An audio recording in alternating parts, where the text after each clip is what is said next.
Welcome everyone to Lawrence Heritage State Park and the final presentation of the summer 2025 Bring Your Own Lunch program.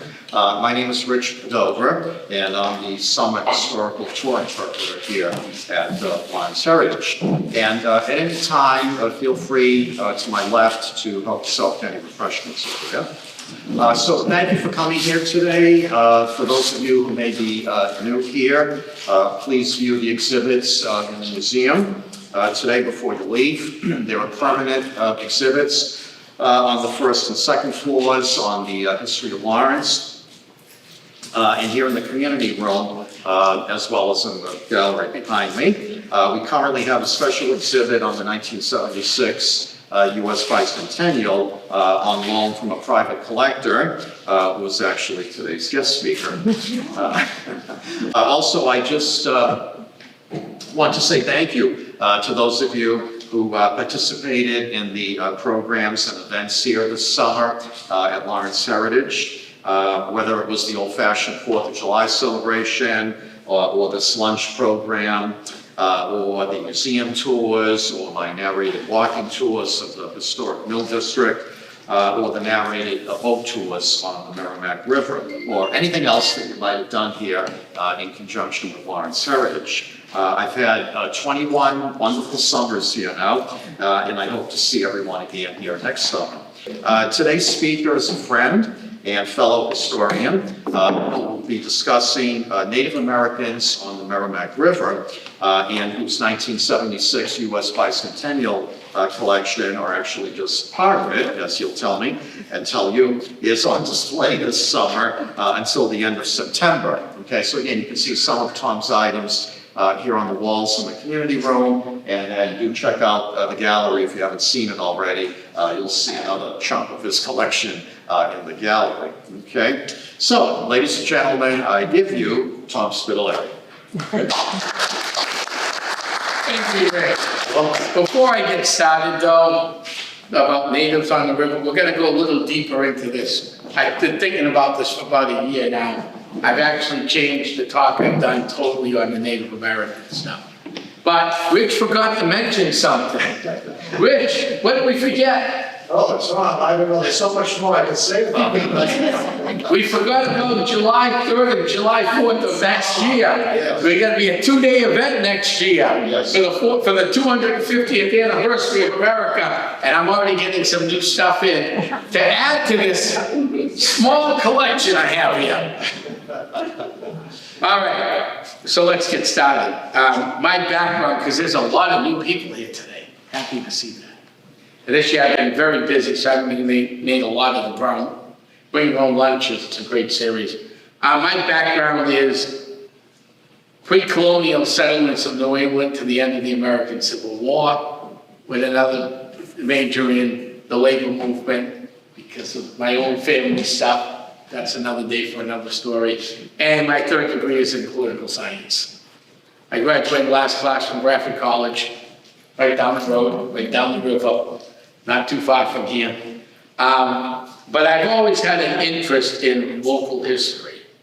Growing up here in Methuen, born in Lawrence, my grandfather used to walk down Essex Street with me, talk about all the great stuff that was inside. I fell in love with the area. And House Street, Methuen, was widened by my great-grandfather, my family in Maple. So I have a long history that dates back to the late 1800s. I'm not a colonial history guy, even though that was my major, but my family don't go back to 300 years ago or 1640s. I know there's probably some families that go back pretty far back in this room, but my end's not. So before we get into the Pennacook tribe, I was debating whether to do this or not, and I do a lot of the senior programs for a museum I work for, and I added it, and they loved it. So, we're gonna talk a little bit about this. Not a lot, though. First of all, I know Rich gives out tests. I sometimes ask questions. How old is the Merrimack River? Do we really know? No? Who says yes? I heard a yes somewhere. Did the Merrimack River always flow through Lawrence?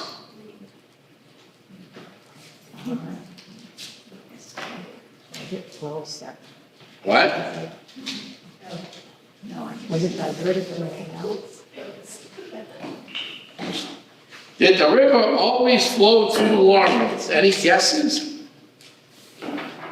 No. Okay. Okay. Here is what the river looks like today, correct? Starts up in Lake Winnipesaukee and the Pemmican-Jurassic at the margin of the river, comes down into Lowell, bends, and goes through Lawrence, Haverhill, Merrimack, Mass, Amesbury, Salisbury, and out to Newburyport, correct? Who's heard of the Laurentine Ice Glacier? No? Well, 11 million years ago, this river actually flowed into Boston Harbor. When the Laurentine Ice Glacier receded, it receded this way, towards Maine. It pushed the river and curved it at Lowell and pushed all the water and ice out towards what we call the Georgia Banks today. And this great book, The Land Before Time, published in the mid-90s, talks about Rockingham County and the history of the Ossipee Mountain Range and everything, and the Merrimack River. It actually talks about this in that book, where the river turned, and that they found mastodon skeletons in the late 80s, early 90s in the bottom of the Georgia Banks. So that's interesting. Now, before we get into the Native Americans have been around a long time. We really don't know how long they've been here. But we do know one thing. Lawrence hasn't always been here, has it? No, it has not. Sorry to say, but Lawrence has not always been here. Okay. North Lawrence, okay, Methuen, Haverhill, Plastow, parts of Hampstead, parts of Sandown, and Salem, New Hampshire was what? Anybody know?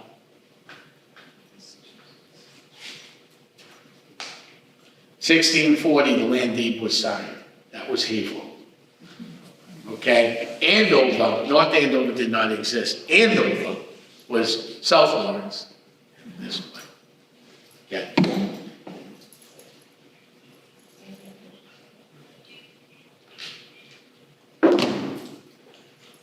That was weird. My voicemail just activated for no reason whatsoever. So, where am I going with this before we get into Native Americans? Who's heard of America's Stonehenge? Anyone know how old that is? Roughly? About 1,400 years old. Give or take 400 years, that's what you do with stone dating carving, okay? Now, today I'm playing historian, so we're gonna stay on history, okay? Who's been to Danville, New Hampshire? Ever been to the Danville Beehive? Anyone know where the Danville DPW yard is? You Google Danville Beehive, they'll give you directions. Literally right next to the DPW yard. If you like walking out on wooded trails, that's the place to go. And there's little signs how to get you to the Beehive. The Beehive is about 400 years old. Just mysteriously, it's there. It's a stone structure like Stonehenge. It's one stone, beehive shape. There's iron ore in the ground and everything. Sounds interesting, doesn't it? Who built it? Still don't know. Okay? I'm involved in a lot of different things besides history. And I got a call from a friend going, Tom, there's over 100 beehive locations in the Hampstead Sandown area of private property that people don't want their addresses given out. There's other things going on.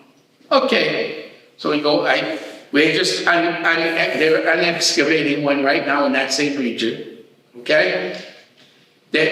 So they opened up, someone covered the opening to the beehive, so they moved it with an excavator. They brought in ground penetrating radar, they found underground caves at the bottom of that beehive and 2 undergrounds to the left. So if the beehive is here, over here where there's one, there's underground caves found with ground penetrating radar. We don't know how old those are yet. They're still working on that. So what I'm trying to say is there were people here. Also, before we get into the Pennacook, I just want to make sure. We all know who settled America, right? No? No, I didn't say. They say Christopher Columbus.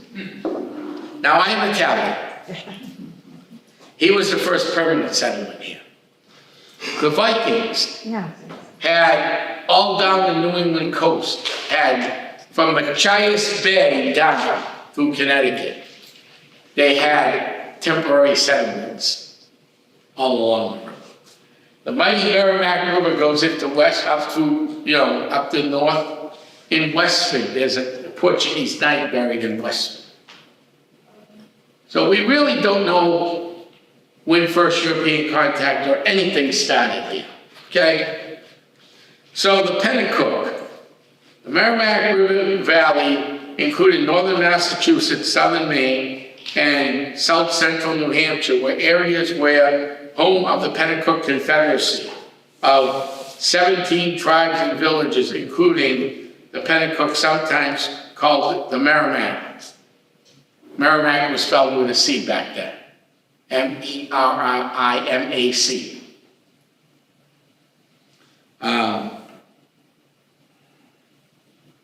They were called the Merrimacks too.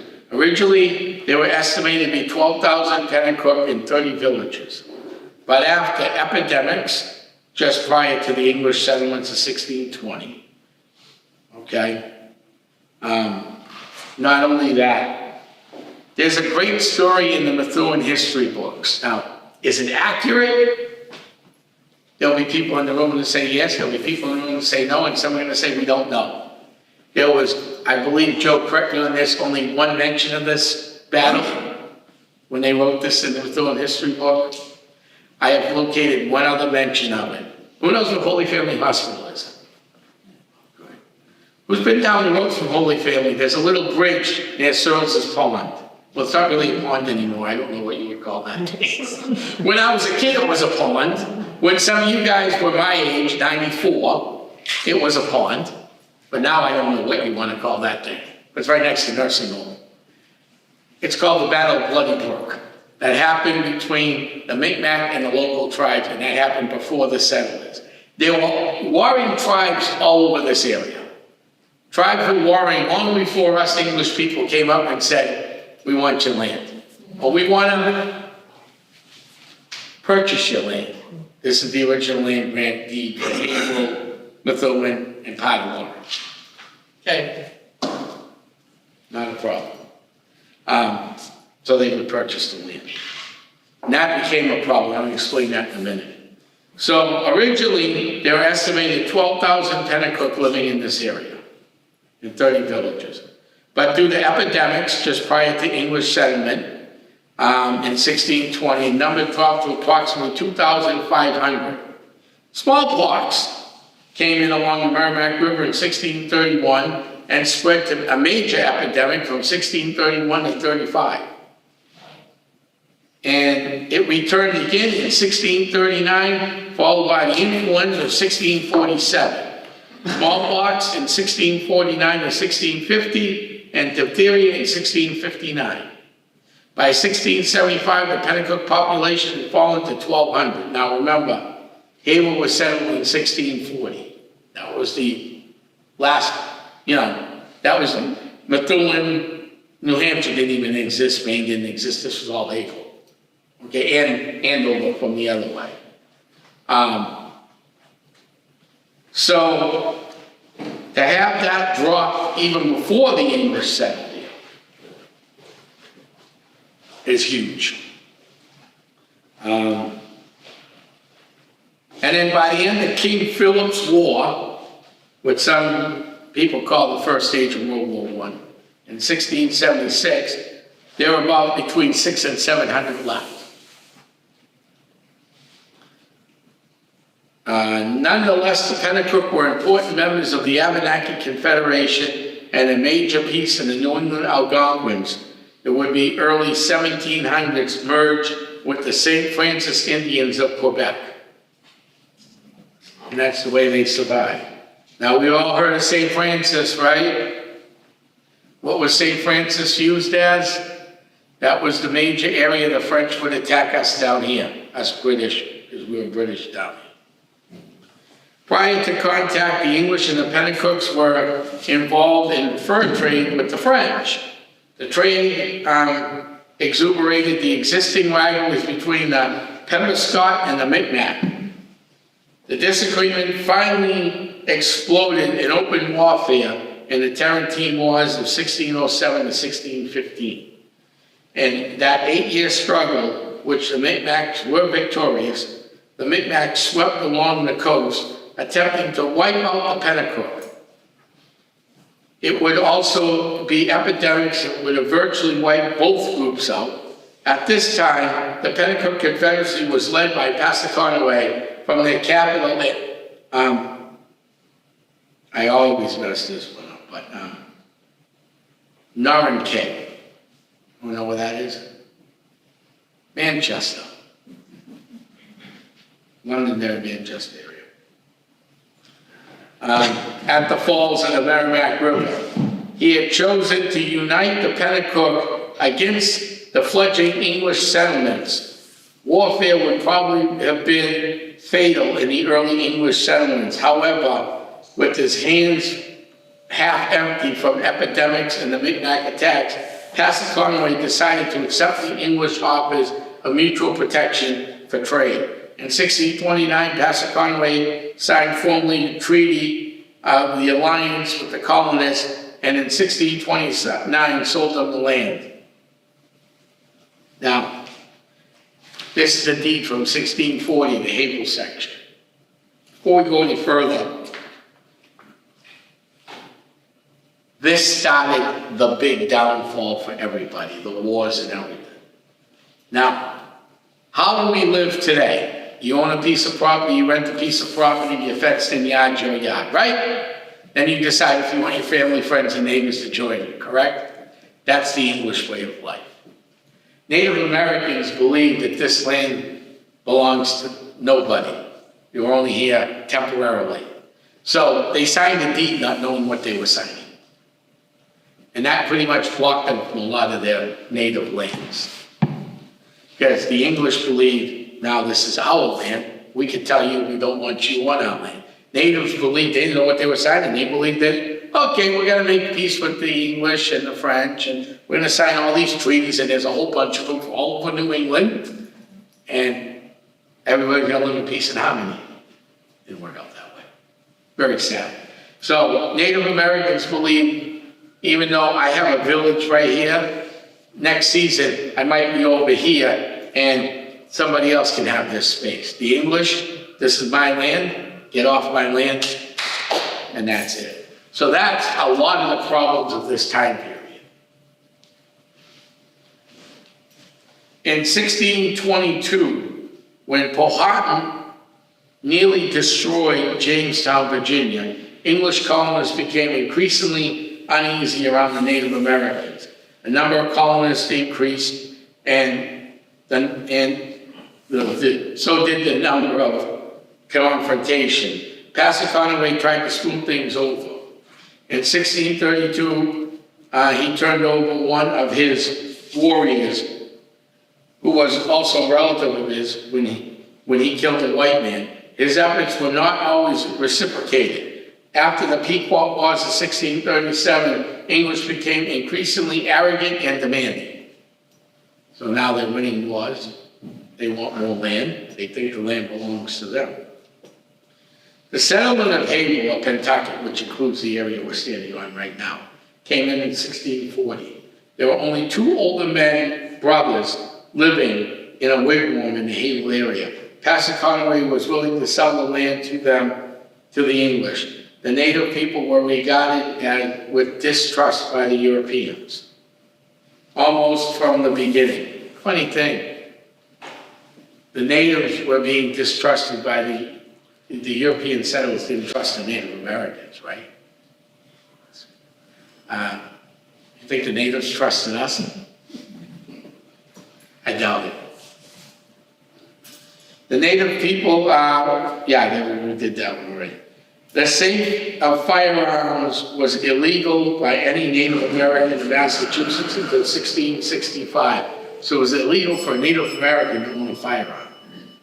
But we English and whatever French, or whatever immigrant came over and settled the colonies, they could have firearms. But the natives could. Then the Pennacook had guns before this. Some of them did though, like everything else. It was illegal for Native Americans, so the Pennacook had guns before this. The most likely suppliers were Boston fur traders, although the Dutch, who allied, was also a possibility. Even the French could have been the culprits. Pennacook allies had joined the Mohawk, the Dutch allies against the Algonquins, and the French along the St. Lawrence River. Suspecting that there's a plot forming against them, the English arrested Wanalancet, a Pennacook sachem and the son of Passaconaway. Wanalancet was held for 2 years until the Pennacook signed the Treaty of Submission to Massachusetts. That soured Passaconaway against the English, and he kept his distance from them. During the winter of 1648-49, the balance of power in the Native Americans was upset when Iroquois overran the Huron Confederacy, and the French, scrambling to protect themselves, created a new alliance with the Algonquins. Following raids on Native American allies in 1650, the French sent native chief and Jesuit to the Pennacook from the alliance against the Mohawks. When a French delegation approached then British about the alliance, British refused to join. The French First Nation alliance kept the Mohawks at bay for 5 years, mainly because the Mohawks were fighting against Saskatchewan in Pennsylvania. When it ended in 1655, the Mohawks turned to New England. The Mohawks concentrated initially on the Mohican. In 1658, the Mohican made their own peace with the Iroquois and left the Confederacy, leaving the Pennacook and a few smaller band nations to face the Mohawks by themselves. By 1650, the Algonquins in Maine were being attacked by the Mohawks because the Algonquins were helping the French and their Native American allies. The Algonquins held their own because the French were supplying them with arms as Boston traders. The price was, however, heavier for the Pennacook. To appease the English, they had sold land in 1652, 55, and 56. By 1662, so much had been taken for settlement, Passaconaway was forced to petition Massachusetts legislature for enough land on which he to live on. The Iroquois continued their war when the English captured New York and the Dutch in 1664, depriving the Iroquois and the Dutch trade and weapons should have stopped the war. The English, however, signed a trade agreement with the Mohawks, this having encouraged the Pennacook to go against the Mohawks, who had traditionally been enemies of the English. And the Mohawks' war parties swept east to attack the Pennacooks and the praying Indian villages in 1665. 1,200 French soldiers arrived in Quebec during the fall of 1665, and their attacks on the Mohawks slowed the Iroquois offensive. When the Mohawks appealed to the English governor of New York for protection from the French, then treaties of trade and friendship between the English and the Mohawks became formal military alliance. The Mohawks continued to raid the Pennacook villages, and the Pennacook allies attacked the Mohawks. From that point on, the Pennacooks and their allies was that English had sold them out, and then that even the Boston traders had moved west to Albany to trade with the enemies. In 1668, Richard Waldron was initially appeared to be a supporter of then the Pennacook, took possession of the Pennacook capital in Amherst to build a trading post. The French continued their support, but in 1667, they agreed into a general peace with the Iroquois. During 1668, the Mohawks moved to the Pennacook across New Hampshire and southern Maine and northern Massachusetts. Now, in 1669, Passaconaway died and was succeeded by Wanalancet. We don't know how Passaconaway died, he just died. But Wanalancet, his son, now remember what they did to Wanalancet, right? 2 years in prison. Despite the mistreatment in 1642, Wanalancet became a Christian and worked to keep the Pennacooks neutral during King Philip's War. He was supposed to, in the council meetings with King Amancus, the son of Passaconaway's brother, Nanamachuk, who was a Sagamore sachem from Wachusett. It's amazing that the Wachusett was able to prevail. It is fortunate behavior that he did. Despite the fact that 5% of New England's population, most of the western part of the state, was killed, a higher percentage than Passaconaway, the child of the bear, who was also translated, also died. And again, we don't know how he died. Chief Passaconaway's territory from the White Mountains to the Atlantic Ocean was the path to the Merrimack River. So the Merrimack River was Passaconaway's main highway from the Atlantic Ocean, one side of his property, all the way up to the other end. Because if he walked, it would take forever. But coming down in a dugout canoe would be a little easier, wouldn't it?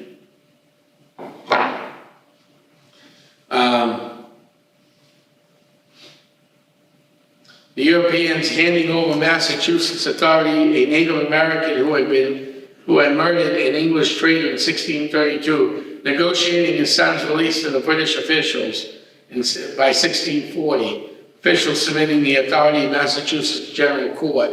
By the early 1700s, the local tribes had left the area. But did they really leave? They left physically.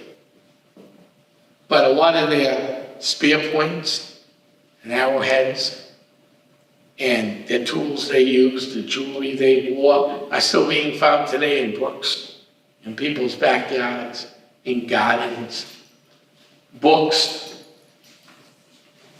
2 great books, Life Along the Merrimack and A Bend in the River, by former UMass Lowell and archaeologist Professor John Pendergrass.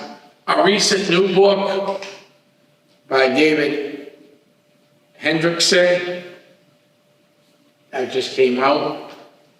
A book that you can't find anywhere else except for my personal collection. Oh, wait a minute, I think they got one on display downstairs. This is out of print. This is a great book to read if you can find it, called The Merrimack by Raymond Holden. The local town history books, doesn't matter, Havel, Manchester, Lawrence, even Lawrence, was built later on. Got a great little history on the river. You can see all the other rivers and how important, the Merrimack really is. It comes down here. We have the Conocook River. We have the Sauhegan, the Nashua, the Concord. And then, of course, what's not seen on these bigger maps is the Spigot, the Shawsheen, which is huge. I didn't realize how big the Shawsheen was until recently. I was out in the Wilmington area and saw a sign for the Shawsheen River. I just scratched my head. I didn't think it went that far. I know where the mouth is. It's right over here off the highway over here, where the 3 rivers meet, the Merrimack, the Spigot, and the Shawsheen, underneath the overpass area near Salvatores, where you come off the highway. But I didn't realize that the Shawsheen, even though I grew up in this area. The Merrimack River, it was so powerful. We actually have fault lines all over the place. Probably the biggest fault line I would mention, there's the Andover Pluton, but that's on the Clinton to Newbury fault line, which pretty much is right along the river, from Clinton, Massachusetts to Newbury, Massachusetts, including going right through downtown. It's pretty much Route 110. for the most part in this area. So we do have fault lines. And you can see up here where I got some pictures of different, I got some old postcards here. This is showing Sweets Hill in Merrimack, Mass. This shows the Great Dam in Lawrence. What's this one here? Oh, this is the old Tideman, I believe that's in Merrimack too, Mass. And then we got some pictures of Lawrence and a great postcard here overlooking Haverhill. So yes, the Merrimack River is very powerful. And it was the most important river in this area. It drove trade, it drove fur trade, and later it drove the Industrial Revolution. And as far as the natives are concerned, we are blessed to still have so much of their material culture left. Most of the museums in this area have some Native American artifacts, some more than others. But every museum pretty much has some displays of Native American artifacts in them. Or if not, they have them in their collection, which we're very fortunate because, it still shows there were people here. And that's how you figure out history, by cultural artifacts like Native. That's why it's interesting, when I talked earlier about those stone structures, you don't find a lot of material around it. There's iron in the soils and stuff like that. But they're not finding forks, knives, old, so we don't know what built those things. But the Native American history, yes, it's been here for thousands of years, they have. But are they still around today? Yes, I get some Native American friends that still live here in the Merrimack Valley. There is a legal Pennacook tribe in a federally recognized Native American tribe, the only federal recognized Native American tribe in North. I mean, we always get the ones in Connecticut, down along the Cape, but up in Vermont, they're the only federally regulated Pennacook tribe is in Vermont, meaning they're recognized by the feds in the state of Vermont as a tribe. And they do all their tribal stuff. And they have rights to lands, open space and stuff. So it's great that we still have these. And this here, this is great. This book here by C.W. Wilbur was actually bought in the kids section of a bookstore. Well, look at the artwork. It shows their whole material culture. And how they built things, how they made weapons, what they did for pots, even goes over some of their language. It's a great book if you want to, and a relatively easy read if you want to look into that. Anybody have questions for me? I know I covered a lot, probably more than Rich expected, what most people expected. Did I miss anything? John, could you speak a little bit about the Indians that were in the area of Shattuck Farm in Andover? Are you familiar with that story? Shattuck Farm. Those, I believe, would have been Pennacook's too. Shattuck Farm's right down the road over here. I've actually seen the archaeology book that was done, I forgot what year. The report's about yay thick. Have you ever seen that report? Yeah, they had an archaeology team come in, and they did a Shattuck Farm report. And it was just an area where the natives kept settling over and over and over again. There's a lot of those. So there's Shattuck Farm. Who knows where Bank Boston is in Haverhill? Anybody? Right on Merrimack Street, corner building, right across from the post office. Yeah. Go in the bank. You don't have to go see the tellers if you don't want to. Just walk in the bank, so the tellers where you ladies are standing, and walk towards the wall this way. There's a Native American artifact that they found excavated. There was a Native American village right on both rivers, because that's where Little River and the Merrimack meet. They just got that pipe because of the 36 flood. Same with Shattuck Farms. And there's another farm in this area too, I won't mention in the Andovers, that I do a lot of stuff with. That's why I won't mention them. They have a Paleolithic site, a Neolithic site right on their farms, all confirmed by archaeologists, including a great stone that we found about 2 years ago of the carving of the stones carved where the mouth of the three rivers meet over here. It looks just like where the mouth of the three rivers meet. It's carved out in stone. So yes, there's a lot of that, there's a lot we've lost. Because up until early on, a few years back, now who's been up to Maine lately? Anybody? Last 10 years. Who's taking I-95? Okay. Everyone know where the truck stop is at Kennebunkport off of I-95? You probably stop there and get some food once in a while. I've done that. I actually went up there just to go to Popeyes once. So I had never tried it. Popeyes wasn't in the area I wanted to try it. You notice how the highway goes, it's straight and then it jets out a little bit, then goes straight there? Anyone know why it jetted out?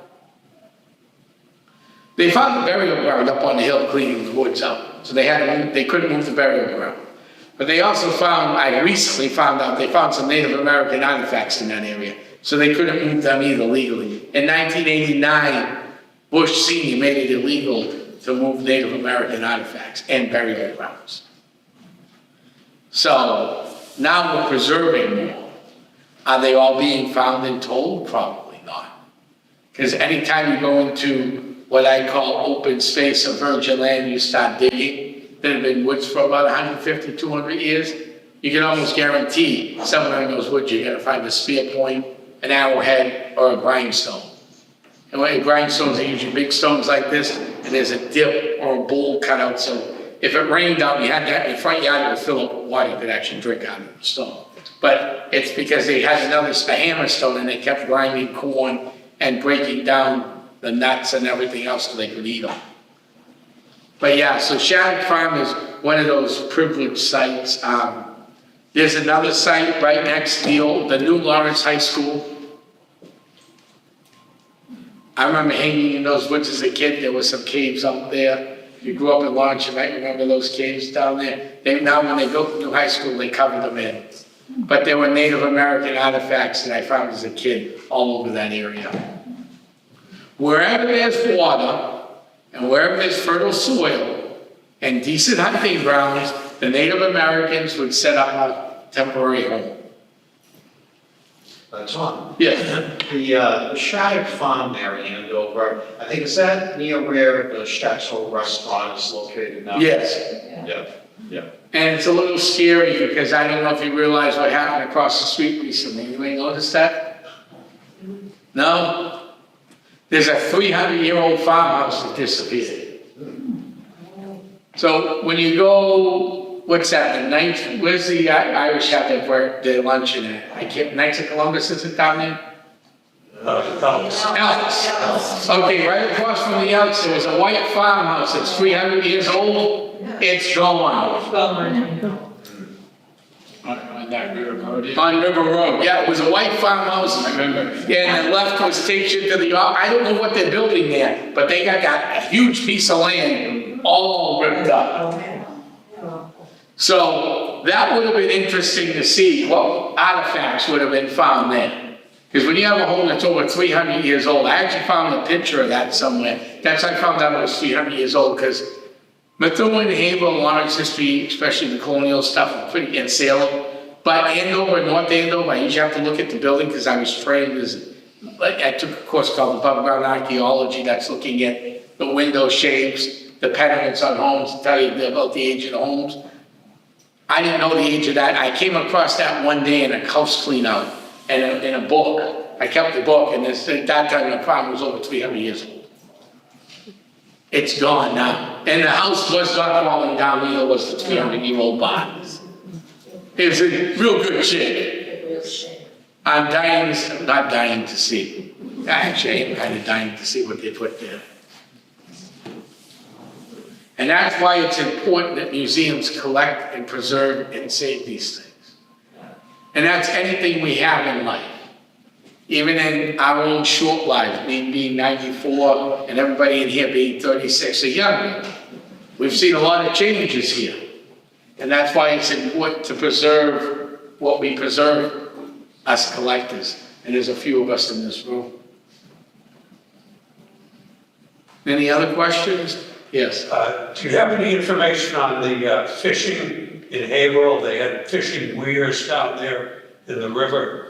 As I know it's mentioned in Jay Atkinson's book about the massacre on the Merrimack. Yes, he did mention the fish weirs, and there would have been fish weirs set up all over the river. I haven't found anywhere exactly. I know Jay, I helped Jay with that book. Jay did a great job on that book, and there were fish weirs all up and down this river, but exactly where, there's nothing left of them to even figure out where. I could assume, knowing the river, near some of the islands, like the one that's behind Silsby's farm, it's a wide enough area, so Silsby's farm's on Salem Street. It's now Chris's farm stand. So if this was the river, and this is the island instead of just the river, okay, here's the farmhouse, here's the river, so you go down this big hill, the island's like over here. So you need a boat to get out to the island even on low tide. It's not like Hales Island. Wait a minute, this map has it. It's not like Hales Island, we're on low tide, that's up behind the old covered suites there, the Luke is over there.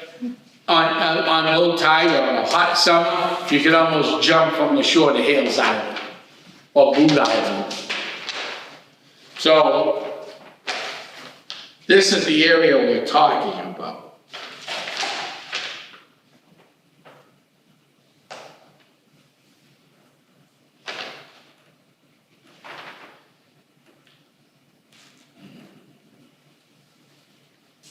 All right.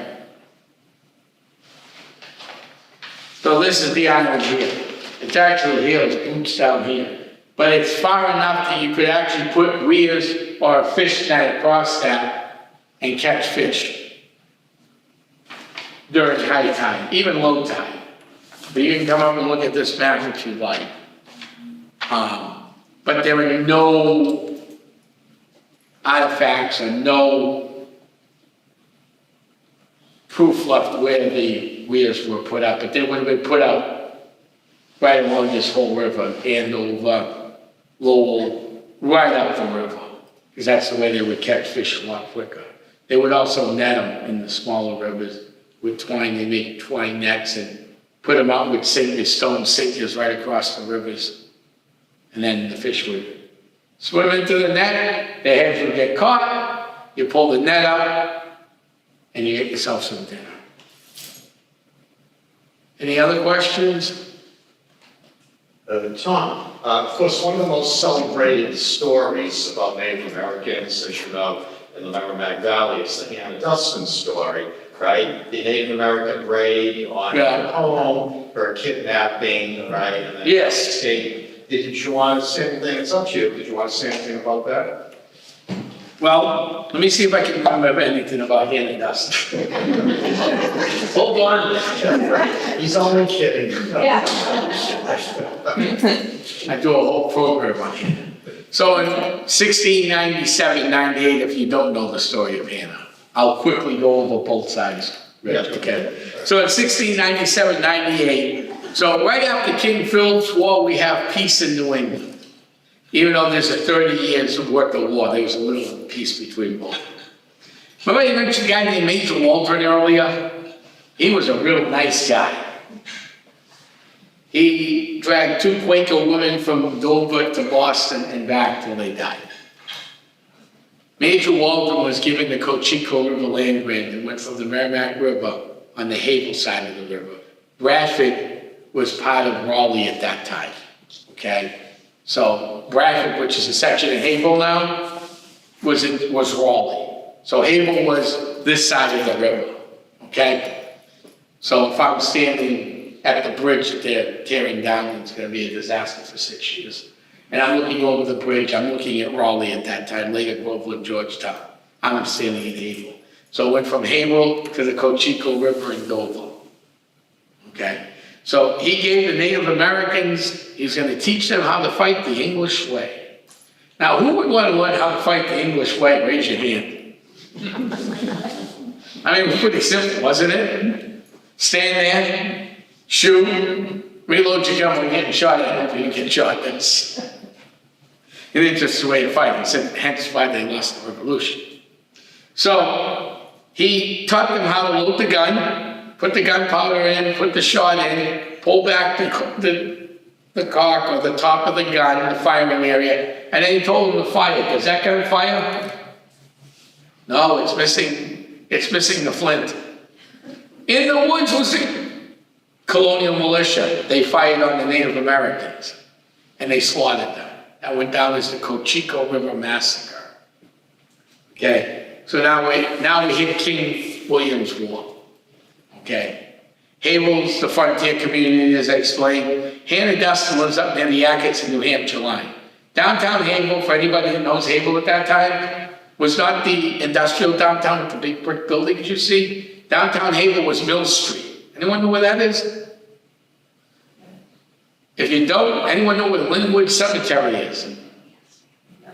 You know the road that goes up to the main gate, goes out to 110, that's Mill Street. Hannah Dustin lived on the Atkinson, New Hampshire line, near the Garrison Golf Course. Actually, like before you go before that, Garrison house is across from there, but she lived off of Eudora Street, which is like a block away. They attacked Haverhill. Few settlers were killed, quite a few settlers were killed. 20 plus settlers were killed. They kidnapped her, they took her baby and her, and they started their way up to Pennacook Island, where somewhere in Atkinson Meadows, the baby's head was smashed, baby was killed. She was brought up, she later escaped by scalping the Native Americans and coming back down the river. And she was put in the Ecclesiastical History of Massachusetts by Reverend Cotton Mather. And that's the story of Hannah. That's the story everybody's told. Now, I'm a historian, so I look at things a little differently. I do believe that what happened to Hannah. I firmly believe that. Okay? Now, why does Hannah's story make the Ecclesiastical History of Massachusetts? Let's go back about 8 years. 1691, 9091. Elizabeth Emerson, ever hear of her? Probably not. That would be Hannah's sister. She was ordered hung. For what? No, not witching. No. Now, before I say this, you cannot take today's way of thinking and put it in the 1600s. Because if you do, you're not going to survive. Okay. So, in religious aspect, you live by the Bible. Remember, people came here for what? Oh, religious freedom. Oh. I have to question how much freedom they had. Because if you didn't believe in the main religion, like the Quakers were dragged to death, I mean, you know, that's sounds like religious freedom to me. And I got to mention one more book before we close today. I totally forgot to.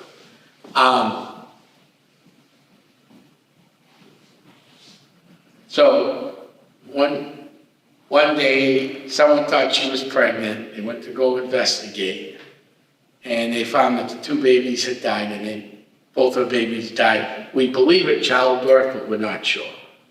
So she was brought to trial for having two children out of wedlock. She was hung for that.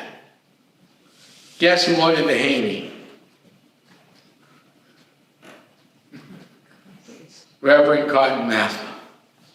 So you have to wonder why. Now there is a book called Indian Attacks of New England. I didn't bring it with me. I own a copy of it. It's about yay thick, maybe a little thick, about this size. Talks about all the attacks. Not every one either, there's some missing, because because I've read the book. They have a new version of the book out. The old book is between $600 and up. The new one's about $40 if you want to get one and read it. It's very interesting. And the stories in there. But Cotton Mather started preaching her story, and that led to the first woman statue in America. The Hannah Duston statue in Boston. Now, the Native Americans said there was no way she scalped them alone. That's what they've said. They also believe there's more to the story than meets the eye, that she might have killed her own baby. That's another thing that they said. We're not sure what happened. We just know there's stories out there, and that's all. And that's pretty much the story of Hannah Duston. Right. She did come back, and she did survive, though. She bore 15 children, and they all but one survived. The Dustin Family Association is still going strong today. The Garrison House Association is still going real strong. And Tom, you give tours there, right? Not anymore at the Garrison. I've had to, Okay. I do way too much stuff, so I have to get rid of some stuff, especially with the stuff going on at the studio, which is not part of this talk. I just couldn't keep that. I couldn't keep up that pace. My day starts at 6 and it ends at 1. That's good news for me, isn't it? Because it's 1:01, that means I get to go home and go to bed, right? Oh no, wait a minute. It goes to 1 a.m. I still got 12 hours left. The other book of Good River about all the towns on the Merrimack River is this book. I don't know if this one is on display over here or not. The Merrimack River, its sources and tributaries by Mr. Meader. This book was so well done. Who's been to North Cornwall?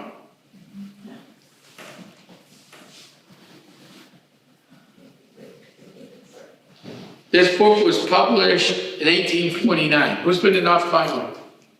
Okay, you know what Walmart is? You park in their parking lot, look over the building, you see this big mountain? Named after this guy, Mount Meader. And the Meaders have been in this area since the 1600s in the Global and Georgetown area. So they go way back too. All over New England, the Meaders are, in fact, they still own businesses today. One's a huge auctioneer. Another distant cousin of his owns my favorite pizza shop in Ossipee, New Hampshire, called the Pizza Barn. You ever go there and you order a pepper and onion pizza? Don't expect to pick it up and eat it. Because they cook the pizza in the pizza oven, and then they fry the peppers, onions, and mushrooms, and they throw it on the pizza with more cheese. So yeah, that'll go. That you gotta take a knife and fork and just enjoy it. And they are open pretty much year round, but they do close a little over the winter.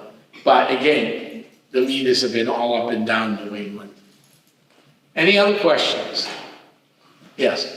Do you have a source for these books about the local history? So, Can we pick them up? oh, some of them you can, some of them you can't. These I've still seen around, these are older. Okay, I got this at Barnes and Nobles. This I ordered online. UMass Lowell bookstore used to sell these for their students. Because John Pendergrass, until his passing, was a professor over there. This book came out, I forgot, a couple of years ago. I imagine you can still find this in the bookstores on the shelf. This book, and you gotta check the date on these, because I always forget. This book is definitely on print. I just don't remember the year it was. 1958, the Holden book.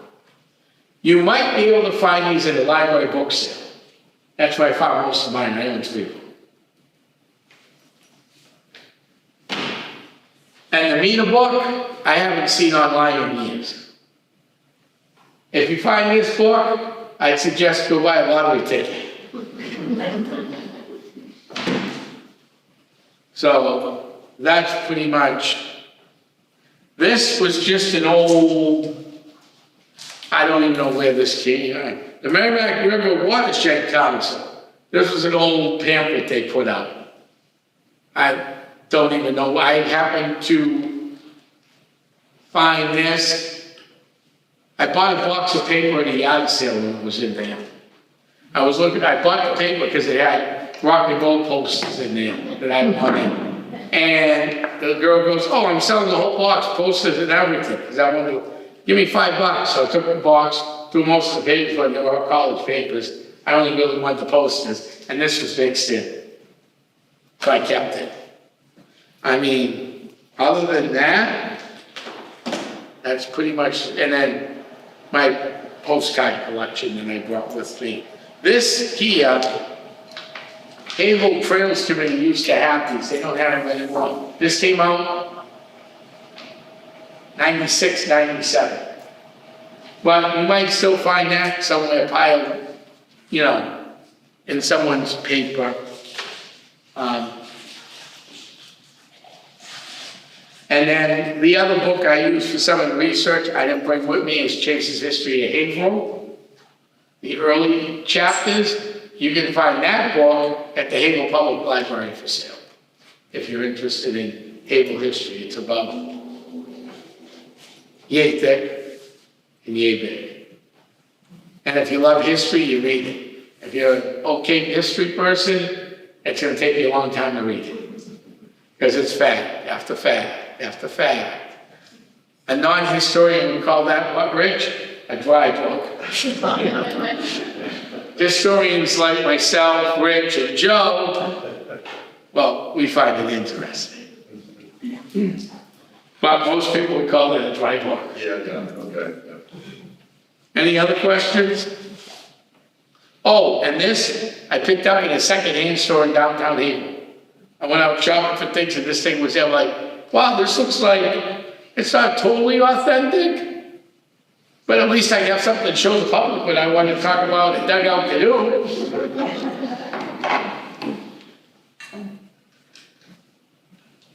Any other questions? Well, I want to thank you all.